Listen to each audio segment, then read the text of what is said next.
En esta oportunidad quiero hablarles de un tema central para todos, en la vida de todas las personas, que es el tema de los vínculos que nos constituyen. Este capítulo, esta clase, tiene por título La vida en común y hace referencia a este sentido que habíamos planteado como preliminar al tema de las transferencias recíprocas, que serán los temas que nos ocuparán en los próximos dos capítulos. Lo habíamos considerado preliminar por su carácter ubicuo, presente en la vida de todas las personas y a veces, por diversos motivos, desconocido, negado, rechazado. Y es algo que es tan central, tan fundamental, que, se hace evidente en el mismo momento en el que una persona ingresa a la consulta, pide ayuda y empieza a relatar las vicisitudes que está atravesando. Lacan hace una distinción clara entre el yo y el sujeto, ¿verdad? El yo es ese aspecto imaginario que él remite a una síntesis ilusoria que tiene una tenacidad equiparable a la que refiere Einstein en relación al tiempo, ¿no? Einstein dice el tiempo es una ilusión, pero es una ilusión tenaz. Bueno, del yo podemos decir lo mismo. Cuando entra un paciente a la consulta podemos ver esa unidad, pero internamente, a nivel del alma, a nivel de las palabras, de lo que nosotros vamos a prestar atención en términos de lo que esa persona sufre, padece, a lo que vivencia día a día, vamos a saber, vamos a sentir, vamos a escuchar que esa persona unificada que vemos de carne y hueso enfrente a nosotros está constituida, como nosotros mismos lo estamos, por un montón de otras personas, por un montón de otros vínculos. Y esto es ya no perteneciente al orden imaginario del yo, sino perteneciente a lo que Lacan ubica como orden simbólico del sujeto. ¿Está bien? Todos estamos sujetos a un orden simbólico en el cual somos. Para ser, en tanto seres hablantes, seres humanos, somos en ese orden simbólico. Sin ese orden no somos nada. Tampoco es que tengamos la posibilidad de llegar a ser definitivamente en ese orden. Siempre nos falta algo. Pero bueno, la referencia es en relación a un ideal que se constituye en ese marco simbólico. ¿Está bien? Yo puedo decir que soy Guillermo Miatelo, eso puede ser un dato de la realidad objetiva, estar atestiguado, referenciado por la documentación que lo acredita, pero en definitiva, a nivel personal, yo voy a estar comprometido con diversos roles, con diversas funciones dentro de mi universo simbólico que me posicionan, bien o mal, en ese mundo y en relación conmigo mismo. Y estas posiciones, lugares, funciones se definen en relación con los demás. Voy a estar planteándome si soy un buen padre, voy a estar planteándome si soy un buen marido, si soy un buen amigo, si soy un buen psicoanalista, si soy un buen hijo y demás. Y en cada uno de esos universos simbólicos voy a estar desempeñándome en una función determinada con otros que se encuentran en una posición, digamos, complementaria con la mía.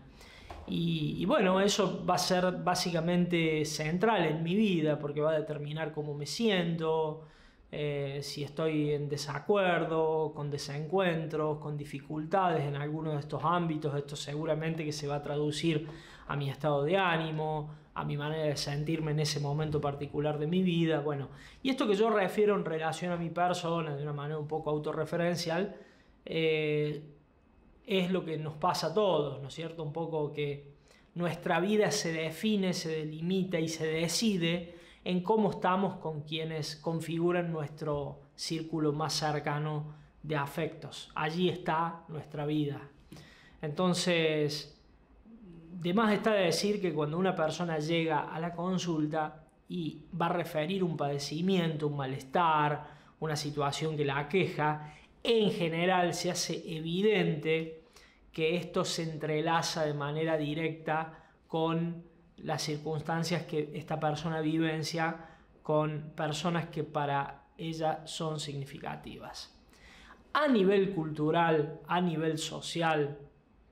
Quizá esto sea objeto de estudio de otras ciencias, de otras disciplinas, como la antropología, la sociología, pero lo que tiene el psicoanálisis para decir en relación a este asunto es que hay aspectos ideológicos que prevalecen en determinadas épocas en la humanidad, que fomentan determinadas cuestiones, como por ejemplo el individualismo, la realización autosuficiente, la posibilidad de una realización plena de una manera individual, despojada de dependencias y demás, ciertas cuestiones que en términos de lo afectivo, de lo emocional, de lo que podemos apreciar, valorar y observar los psicoanalistas en la consulta, son cuestiones defensivas, maníacas, omnipotentes, que muchas veces rechazan o niegan aspectos que son estructurales, son básicos y son constitutivos de la personalidad. Entonces, un poco de eso vamos a hablar hoy. Vamos a hablar de cómo el psicoanálisis de alguna manera se propone poner sobre la mesa estas cuestiones, por ejemplo, la situación de la dependencia o de la independencia. A veces parece que estamos escindidos, que no podemos tener en cuenta cuán masivo es este tema, lo importante que son los otros en nuestra vida y lo importante que son los otros en la vida del paciente. Y es uno de los aspectos también más gratificadores para nosotros poder ayudar o aportar desde nuestro lugar. Recuerden que es un lugar de abstinencia, de neutralidad, pero que tampoco descarta el deseo del analista. Y el deseo del analista es que de alguna manera el paciente se reconcilie consigo mismo, que alcance eso que Racker define como una unión consigo mismo. Y esto eventualmente va teniendo consecuencias en el lazo, en los lazos que establece nuestro paciente con las personas que son más cercanas y más significativas. Y esto para nosotros es muy reconfortante. Les diría prácticamente uno de los aspectos más reconfortantes de nuestra práctica, porque además eso retroalimenta positivamente el trabajo del paciente con nosotros. Cuando el paciente se va amigando con estos lazos con los cuales se mantenía enemistado, rivalizaba, vivía en permanente conflicto, a pesar de que fueran personas significativas, y empieza a prevalecer la importancia del vínculo por sobre los argumentos y las razones que cada uno de los contendientes esgrime, entonces eso mismo empieza a ocurrir con nosotros y el paciente empieza también a valorar más lo que puede construir en un vínculo que si está de acuerdo o no con una interpretación del psicoanalista. Les voy a leer lo que dice Racker en este sentido. El fragmento que les voy a leer pertenece al texto Psicoanálisis del Espíritu, que está al texto Carácter y Destino, incluido en el libro Psicoanálisis del Espíritu, y este texto ya lo vieron anteriormente en la unidad 4, pero vale la pena retomarlo. Dice, ¿cómo logra el psicoanálisis los cambios que se propone? Ustedes saben que el analizado proyecta su propio mundo interno sobre el analista. Proyecta sus tendencias y partes propias y proyecta las imágenes de otras personas, especialmente las de sus padres. Estas imágenes ya han sido, a su vez, impregnadas por sus propias tendencias y partes. Al proyectar así su mundo interno sobre el analista, no hace en esencia otra cosa que lo que hacen sus relaciones con todas las demás personas. Pero existe una importante diferencia. Por lo general, las personas responden a la actitud de él en correspondencia a esta. O, como dice un proverbio alemán, según lo que se grita en el bosque, así contesta el eco. A esto se agrega que la respuesta de los demás es nuevamente vivenciada según lo que él pone en el mundo y espera y teme de él, es decir, es filtrada por sus propios impulsos. De esta manera se origina un círculo vicioso, es decir, la eterna repetición de lo mismo. El analista, en cambio, no responde actuando, sino que solo interpreta. No entra en el círculo vicioso, sino que muestra al analizado su mundo interno. Y esto especialmente donde sus impulsos se refieren al analista y donde se confunde lo interno y lo externo con respecto al analista. De esta manera, el analizado empieza a diferenciar mejor lo interno y lo externo, la realidad y la fantasía, lo actual y el pasado. Además, el analizado toma dentro de sí la figura del analista, asimila su posición objetiva y adquiere así, por un lado, más distancia de sí mismo y por otro lado se concilia más consigo mismo.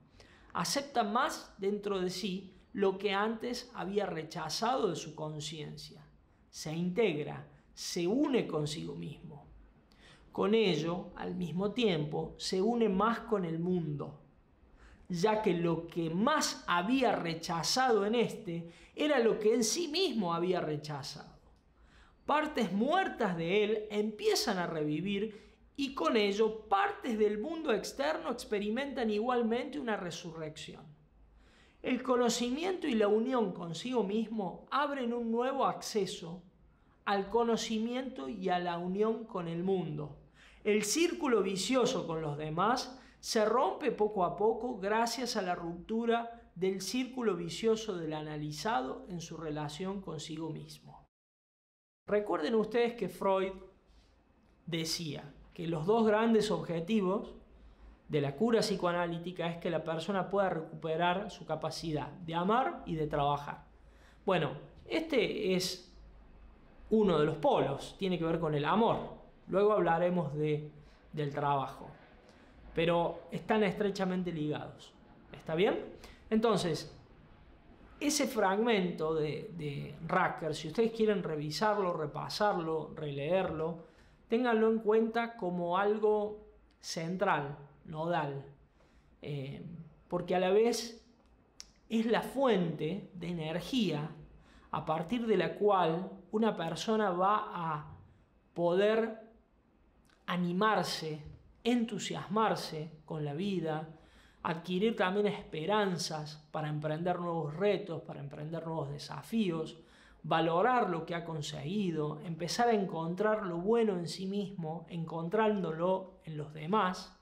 Recuerden que uno siempre en los demás reencuentra algo propio, por ende la persona que es capaz de ver lo bueno en el otro es porque antes ha considerado algo bueno en sí mismo, y esto por supuesto que